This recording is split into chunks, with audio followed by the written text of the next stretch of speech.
இந்த கொஷினில் x power 5 into 10 power 15 equal to 20 power 5 into 10 power 10 எனில் எக்ஸின் மதிப்பை காண்க அப்படின்னு கொடுத்துட்டாங்க. ஓகேவா? அப்போ கிவன் என்ன கொடுத்துட்டாங்க? x power 5 into 10 power 15 equal to 20 power 5 into 10 power 10.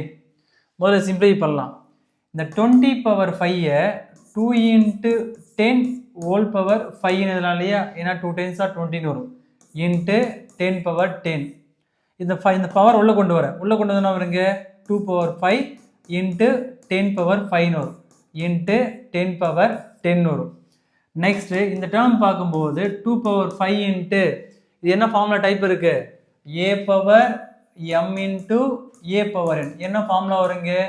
a power m plus n வரும். பேஸ் ஈவனாக இருந்தால் பவரை ஆட் பண்ணலாம். ஓகே, அப்படின்னா வருங்க 10 பவர் 15 வரும். இங்கே எல்ஹெச்எஸ் பார்க்கும்போது எக்ஸ் பவர் 5 இன்ட்டு 10 பவர் 15 இருக்குது. ஸோ எல்ஹெச்எஸும் ஆர்ஹெச்எஸ் சேம் மேலே இருந்தால் சேம் சைன் தான் கேன்சல் பண்ணலாம் இல்லையா? அப்போ இந்த 10 பவர் 15 இந்த 10 பவர் 15 கேன்சல் ஆகிடும். அப்புறம் இம்மிடியட் என்ன வரணும்னாங்க X power 5 equal to 2 power 5 வரும். ஸோ பேஸ் ஈவனாக இருந்தால் பவரை ஈக்குவேட் பண்ணலாம். பவர் ஈக்குவலாக இருந்தால் பேஸை ஈக்குவேட் பண்ணலாம். அப்போ இங்கே பேஸ் என்ன இருக்குங்க? எக்ஸ் ஈக்குவல் டூன்னு இருக்கு இல்லையா?